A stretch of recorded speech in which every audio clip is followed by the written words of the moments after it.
నమస్తే, నేను ప్రశాంత్. మాజీ ఎంపీ హర్ష కుమార్ ప్రవీణ్ మృతదేహాన్ని మళ్ళీ రీపోస్ట్ మార్టం చేయాలని చెప్పేసి కోర్టు మెట్లెక్కడం అయితే జరిగింది. మరి ఇంతకీ ఏం జరిగింది, ఏం జరుగుతుందనే విషయాలు అయితే తెలుసుకుందాం. దీని గురించి అయితే మాట్లాడేందుకు ప్రస్తుతం మనతో పాటు సీనియర్ జర్నలిస్ట్ దుర్గా వడ్లమణి గారు ఉన్నారు. నమస్తే అండి. నమస్తే అండి. మేడం, అసలు ఏం జరిగింది పాస్టర్ ప్రవీణ్ మరణ హత్య కేసులో? అసలు ఏం జరిగింది? అండ్ ఇతను కూడా మాజీ ఎంపీ హర్ష కుమార్ గారు కూడా మళ్ళీ రీపోస్ట్ మార్టం చేయాలని అయితే కోరుతూ ఉన్నారు. మరి ఏం జరిగింది మేడం?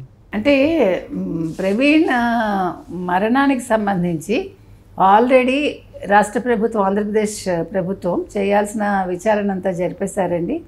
పోలీసులు దాన్ని చాలా ప్రెస్టీజియస్గా తీసుకుని 200 CCTV ఫుటేజ్లంతా మోర్ దాన్ దట్ పరిశీలించి పాస్టర్ ప్రవీణ్ది హత్య కాదు, ఖచ్చితంగా అది ఏమంటారు యాక్సిడెంట్ మరణమే అని ధృవీకరించారు.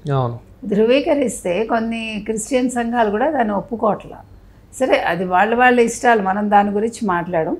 అంటే పాస్టర్ ప్రవీణ్ తాగలేదు, పాస్టర్లు తాగరు అనేది వాళ్ళ వాదన. ఆయన తాగారో లేదో అక్కడ మీకు ఫుటేజ్ దొరికింది, ఫోటోలు ఉన్నాయి, అన్ని ఆధారాలు ఉన్నాయి. ఇంత జరిగినా కూడా వాళ్ళు కావాలని దాన్ని పెద్ద ఇష్యూ చేద్దామని ట్రై చేశారు. ప్రస్తుతం అయితే సద్దుమణిగింది. కానీ హర్షకుమార్ పిల్ వేశారు హైకోర్టులో. పిల్ వేస్తే హైకోర్టు అతను అడిగారు, న్యాయమూర్తి అడిగారు, ఆల్రెడీ ఆయన మద్యం దుకాణాలకు వెళ్ళినట్టు ఫోటోలు ఉన్నాయి, యాక్సిడెంట్ అయినట్టు కూడా అదే ఫోటోలు వివరాలు ఉన్నాయి కదా, మీ దగ్గర ఏ ఆధారాలు ఉన్నాయని అడిగారు వాళ్ళు. అడిగాక మీరు ఆల్రెడీ వేరే 2 పిల్స్ వేసి ఉన్నారు దీని మీద, మరి కొత్తగా మీరెందుకు పిల్ వేయటం అని.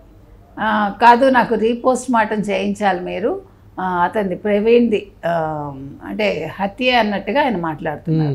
ప్లస్ ప్రవీణ్ తాగిలేరు అనేది వాళ్ళ వాదన.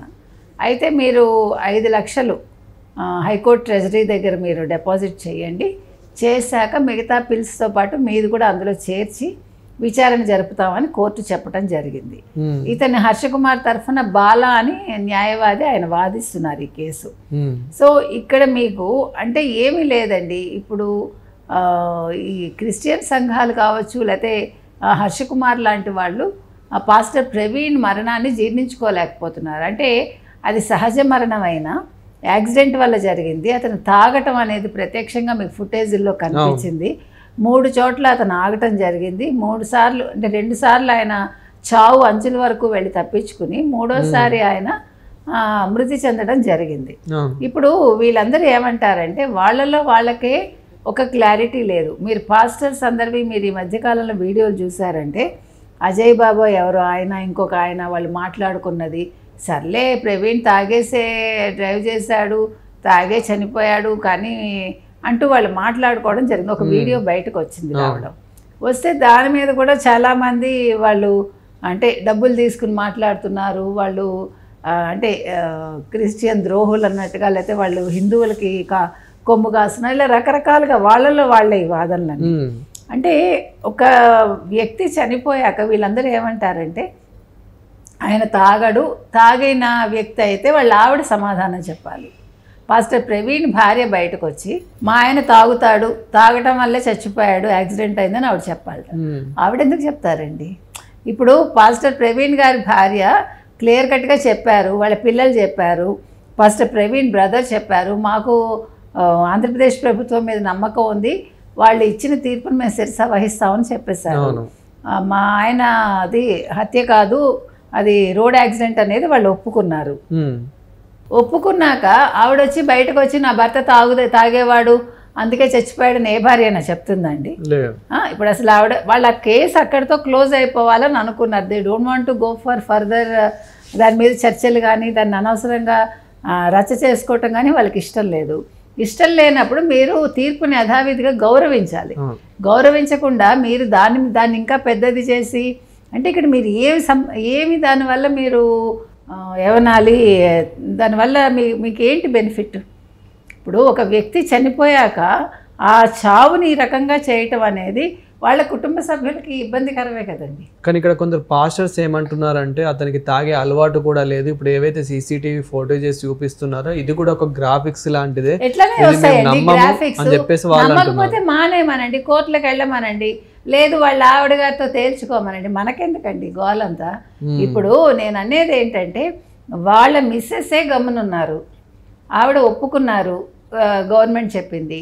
ఇంకొకటండి, ఇప్పుడు దీన్ని అనవసరంగా రచ్చ చేసుకుంటే ఇన్సూరెన్స్లు కూడా ఉంటాయి, అంటే ఆ ప్రాబ్లమ్స్ కూడా ఉంటాయి. కాబట్టి ఇది యాక్సిడెంట్ కాబట్టి they would have claimed the insurance also.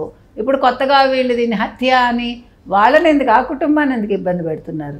దీనివల్ల మీకు ఏమొస్తుంది ప్రయోజనం? ఇప్పుడు తాగకుండా ఉంటారా ఉండరా అనేది వాళ్ళ వ్యక్తిగతం, మనమెవరో మాట్లాడటానికి.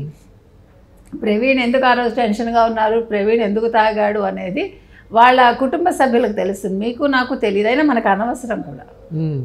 అంతే కదండి. ఒక ప్రవీణ్ అనే వ్యక్తిని మీరు అక్కడ పాస్టర్గా చూడకండి.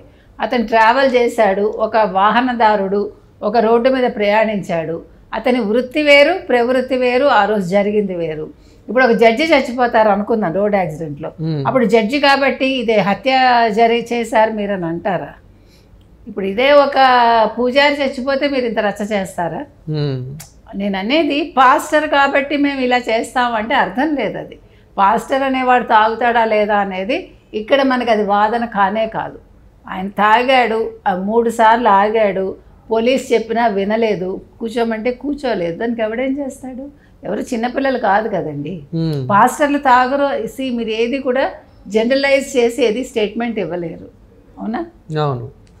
ఇప్పుడు వాళ్ళు తాగుతారా లేదా పెళ్ళయ్యాక, మరి బాప్టిజం తీసుకున్న క్రిస్టియానిటీలో పెళ్లి చేసుకున్నాక తాగుతారు కదా. మనకి అంటే మనం చూస్తాం కదా, మా ఇళ్లలో కూడా క్రిస్టియన్స్ని పెళ్లి చేసుకున్న వాళ్ళు ఉన్నారు. అది నేను అనేది ఎవరి పద్ధతులు వాళ్ళవి, లేదు ఎవరి అలవాట్లు వాళ్ళవి, దాని గురించి మనం రస చేయక్కర్లే. సో ఏది ఏమైనా ఇవాళ హర్షకుమార్ పిల్లినైతే మీరు 5 లక్షలు కట్టండి, మేము పిల్లి స్వీకరిస్తాము, మీ దగ్గర ఆధారాలు ఉంటే ఇవ్వండి అని వాళ్ళు క్లియర్గా అడిగారు. మరి ఈయన దగ్గర ఏం ఆధారాలు ఉన్నాయి, అవి ఎంతవరకు అంటే అక్కడ నిలుస్తాయి కోర్టులో వాదనలకి అనేది మనం వేచి చూద్దాం. మేడం ఫైనల్గా మరి మాజీ ఎంపీ హర్ష కుమార్ అసలు ఏం చెప్పదలుచుకున్నారు? వాళ్ళు they want to make it a big issue అండి, అంతే. ఇప్పుడు వాళ్ళే ఒప్పుకోవట్లేదు. సరే, ఎవరి పొలిటికల్ గెయిన్స్ వాళ్ళు అనుకుంటున్నారేమో మనకు తెలియదు. దీనివల్ల పొలిటికల్గా ఆయనకు వచ్చే మైలేజ్ కూడా ఏమీ ఉండదు, అంతవరకే మనం చెప్తాము. ఇప్పుడు చనిపోయిన వ్యక్తిని ఇంకా బజార్కి ఇడ్చి వాళ్ళ కుటుంబాన్ని ఇబ్బంది పెట్టడం అనేది భావ్యం కాదు. మేము ఇలాగే చేస్తామంటే అది వాళ్ళ కుటుంబ సభ్యులు హర్షకుమార్ గారు చూసుకుంటారు, అంతే. Thank you madam. Thank you.